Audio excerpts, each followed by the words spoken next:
नीमा, अब हमको कर्मा के बारे में कुछ बताइए. Vedantic meaning of karma is, Are we all just pure energy bodies? according to Vedanta, matter and energy both belong to the universe. What would Vedanta say is man's purpose? Does everyone have their own unique purpose? So people generally create their own unique purpose, but what Vedanta says is every human being underlying need is to find oneself free. हमारे parents, grandparents, aunts, uncles, whatever, उनकी energy, are they still around? Are they still close to us? Can they see us? Can they hear us? Can they get through to us? Ancestors could be in some other realm and you are not given access to them, but we do prayers in form of shrad.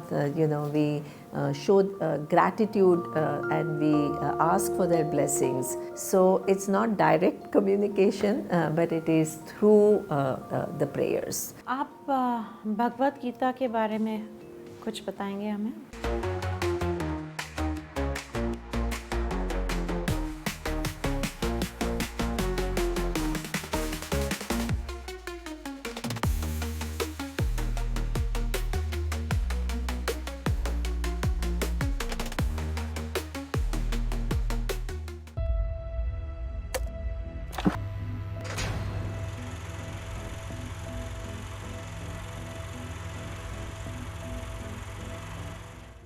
Hey everybody, and welcome to Nawaz Talkies.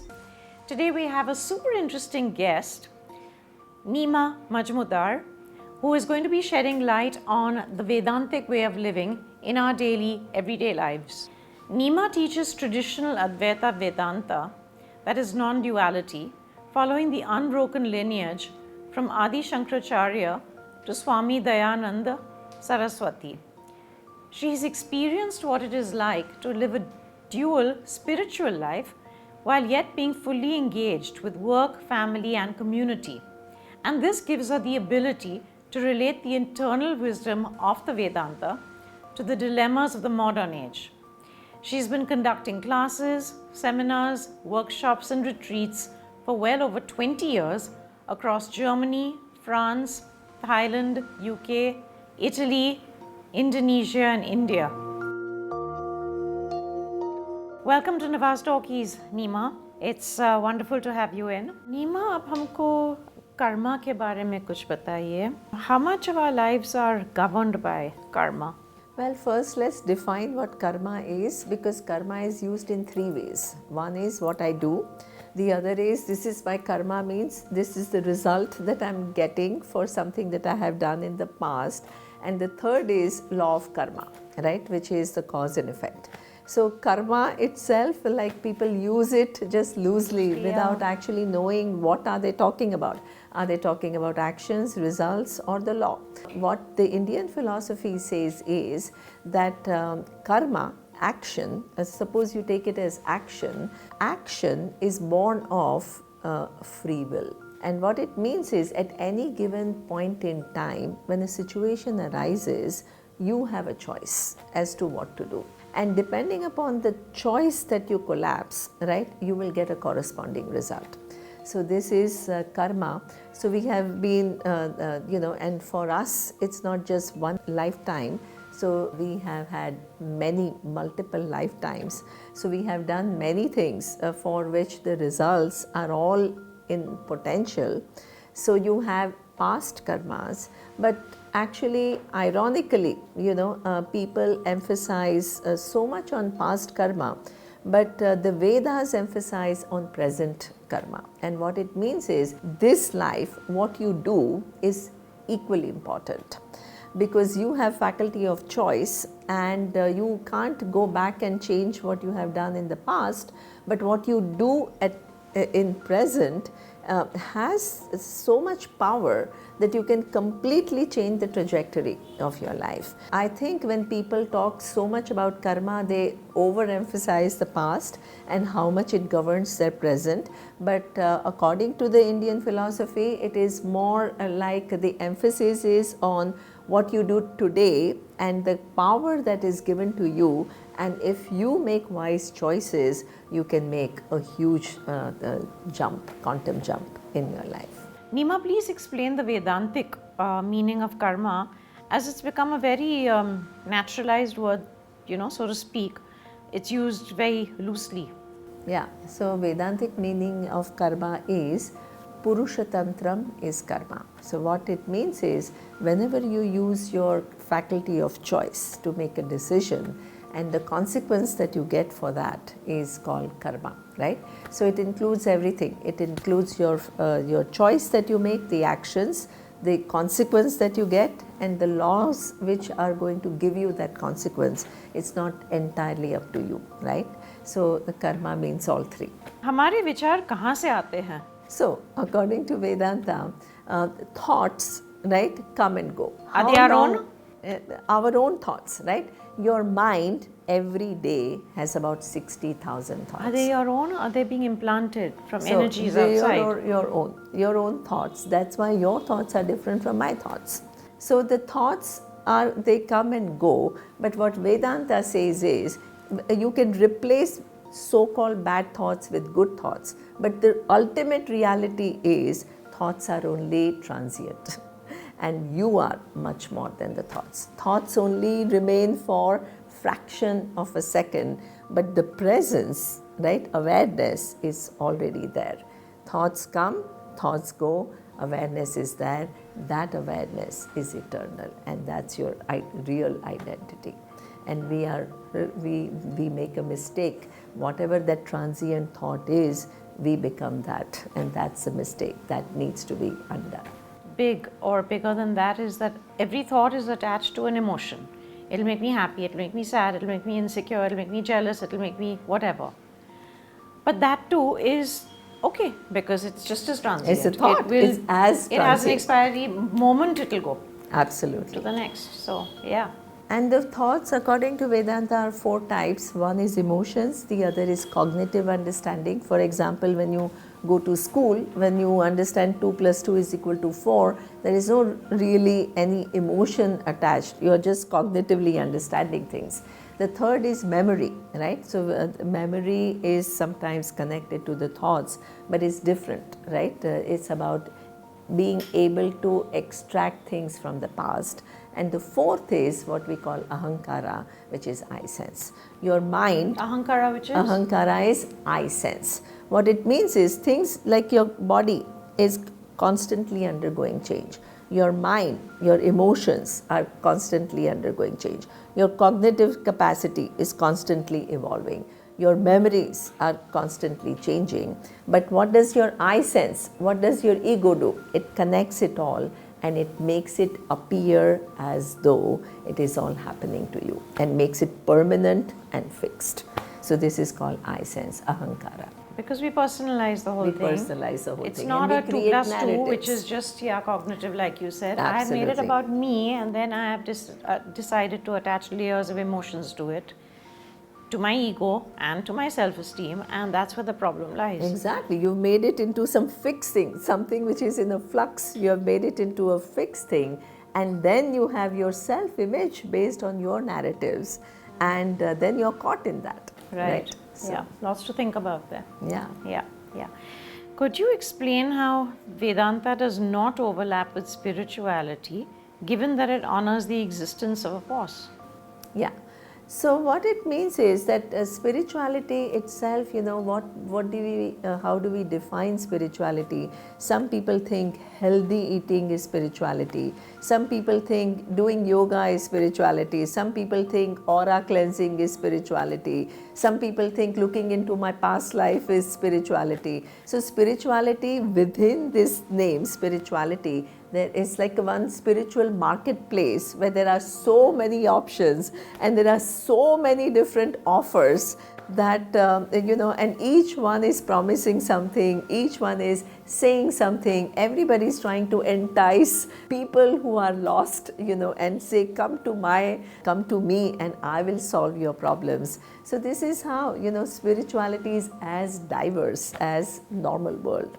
But what one thing is, what Vedanta says is different from everything else is, everybody else continues to acknowledge that you are an individual and offer solutions to this individual who is a little bit lost. Vedanta questions that, are you really this individual? At all. Is this Right. your final reality or not? Right. And it makes you see that you are one with the source. That's a total paradigm shift. Correct. So And what it says negates is, the question then. yeah, where is the question? And what it then says is that if you do not go there and you remain an individual, you're fraught with all these problems that you're talking about. Right. I'm changing, others are not changing. I'm trying to be ethical, but people who are in my life, they have their own agenda, they have their own thing, and I cannot extract myself from that. What do? These dilemmas don't go away. Right. What would in essence Vedanta explain is the reason for our very existence? So the reason for our existence is to become alive to realities, because we live with errors. We live with errors about who we are, what is the nature of Ishvara. We think it's far away from us, where actually it pervades everything. We live with an error about the nature of the world. We think it's inimical to us, but actually it's nothing but manifestation of Ishvara. So that means we live with number of errors. Who we are, what is the nature of the universe, and the cause of the universe. So the purpose of life cannot be anything else than to remove those errors, because these errors cost us our own well-being, right? Yes. They are not just intellectual errors. So what the purpose of life then becomes knowing the truth and preparing myself for it. So that becomes the purpose of life. What would Vedanta say is man's purpose? Does everyone have their own unique purpose? So people generally create their own unique purpose, but what Vedanta says is every human being underlying need is to find oneself free. And the only way to be free is to know your true nature. There is no other way. Yeah, makes absolute sense. What makes you tick? So Neema, it is said, it is believed largely कि आपके कर्म अच्छे होंगे तो you will have in your next life a better opportunity, a better position, whatever that means. Is it possible that those with negative karma can still have a very good life, very good position? Those with great karma can still have a terrible life in a terrible position? So it's interesting because nobody does only good karma or bad karma. One is like we human beings are complex. You have good birth doesn't mean that everything will be fine for you. What it means is that good birth is only one of the indicators. For example, Pandavas were supposed to have very good birth, right? They were princes, they were highly privileged, but at the same time, they had such a difficult life, So every human life is a mixture of both. There's some positive things and some challenges. Why? Because all of us have come with some positive and some negative. So every human life is a mixture. So to create such a dichotomy and say, oh, if you do good, then good things will happen, and if you do bad, because I think we all have done our fair share of appropriate things and not so appropriate things. So we all go through some challenge or the other. Find me one human being who is only happy. Right? It's not possible. So what it means is it's a mixture of both. From your understanding through the Vedic scripts, what makes people have such opposing thoughts, values and beliefs? Yeah, because see, sometimes what happens is people create their own world. Nobody wants to think that I have an issue. So you have your systems of thinking, and when people do not agree with what you think, they become bad. So nowadays you see this all the time in the world, that world is so polarized, and we take one side and anybody politically or economically The others who do not subscribe to your opinion and your way of looking at things become evil, right? So, and everybody starts thinking that, because everybody has different thinking, and if you start thinking only my thinking is right and everybody else is wrong, then what it leads to chaos. So that's why whole Vedanta is not about what you think. It's about this whole body of knowledge showing you the nature of the world, and nature of the world not as you see it but what it is. You see many, it says all that is here is one. You see yourself as small. Vedanta says that all that is here is you are much bigger than what you think. You have all these, all of us have these issues, and what Vedanta says is, instead of blaming the world, you have to clean your own self up before you can relate to the world. So this is something which is, I think, really important in today's day. The only thing we can change is ourselves anyway. Yeah. We can't change anyone else. else. And once each one takes care of themselves, that being that one, then the whole world changes. Absolutely. You explain things very well. It makes a lot of sense. I've been to your classes, I've been to your retreats, including Bangkok. We were there together, if you remember. Those who've crossed over, जो हमारे करीब थे, हमारे parents, grandparents, aunts, uncles, whatever, unke energy, are they still around? Are they still close to us? Can they see us? Can they hear us? Can they get through to us? Ancestors could be in some other realm, and you are not given access to them, but we do prayers in form of shrad. We show gratitude and we ask for their blessings, and we also pray for them, for their for them to have better next birth. So it's not direct communication, but it is through the prayers. Suppose when you shed this body, right, you according to your karma, you go to other realm. Now, who are the spirits that they are so attached to their spouse or their children, they have so much resistance to going to the next destination, they are hanging in between. So they are called pretas, they are called bhuta pretas in Vedic tradition. So what you are supposed to do for them is to pray for them and tell them that, hey, your time here is over. You have to move on and you have to move to the next destination. You're not supposed to deal with them, right? So you're not supposed to engage with them.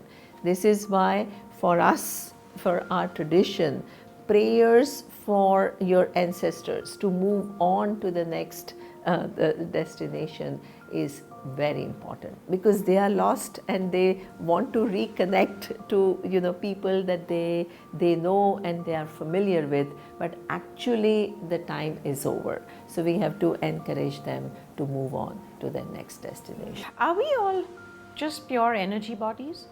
So no, according to Vedanta, matter and energy both belong to the universe.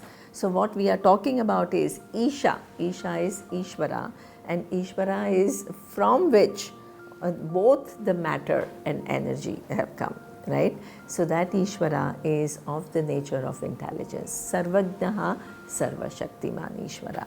So it's knowledge and power which manifests the tiniest atoms and organizes them in a way with different permutations and combinations that it sometimes becomes a planet, sometimes a star, sometimes a mountain, sometimes a river, and then decides the interrelationships through its laws. So energy is not what we are talking about. We are talking about Ishvara. आप भगवत गीता के बारे में कुछ बताएंगे हमें? Arjuna is a prince. He is highly privileged. He is multifaceted. He is a leader. He is super dharmic, and at one point in his life he breaks down. He breaks down because he doesn't know what to do. He doesn't know what is the way forward, and that is because he has to fight a battle. and in the opposite side is are all his loved ones. So that's the Mahabharata. That is, and that is Bhagavad Gita. Right. Bhagavad Gita is within Mahabharata, right? And that's when he asked Lord Krishna this question what do I do now? He has two questions. One is, what do I do now? Because generally on the enemy side there are people who you don't like, but here I see my grandfather, I see my teacher, how can I fight them? So that's a dilemma. And my cousins, even if they have wronged me, they are my cousin brothers. That's his first question. And the second question is, in spite of all these privileges, I'm still struggling. So you teach me that knowledge which will liberate me. So that these are the two questions, and entire Bhagavad Gita is an answer to these two questions. So life's like that. It's not always about, do I choose between good and bad? That's easy. The book, The Difficulty of Being Good by Guru Charan Das was on the Mahabharata. Yeah. The whole conversation between Lord Krishna and Arjun during the Mahabharata. And the choice is not between good and bad, but between bad and worse. And now which is worse and which is not, and what do I do? Because I'm in an impossible situation. So life is complex, absolutely. Yeah. And evolving, this is why ultimately what we are emphasizing is moksha is the final liberation. As long as you remain this individual, there is entanglement. Nobody can avoid. Even if you're a good human being, as you said, so many others are not. And you can't totally remove yourself from that. So you have to deal with complexities of life. The only way out is what you recognize your true nature as not one form, but the source from which every form has come, and that's ultimate liberation, which is called moksha. When you recognize that you are that one reality, then from which everything comes, then there is no more birth and death. That whole birth and death is, you are freed from that, and you establish yourself in that final cause. So that is moksha, according to the Hindu, the Vedic tradition. Neema, thank you very much. That was very enlightening, as always. There's so much said on the theory of karma and the back and forth of it, and to have that sort of clarity and understanding was extremely valuable. So deep gratitude and all the best. Thank you, Nawaz. Always a pleasure to talk with you.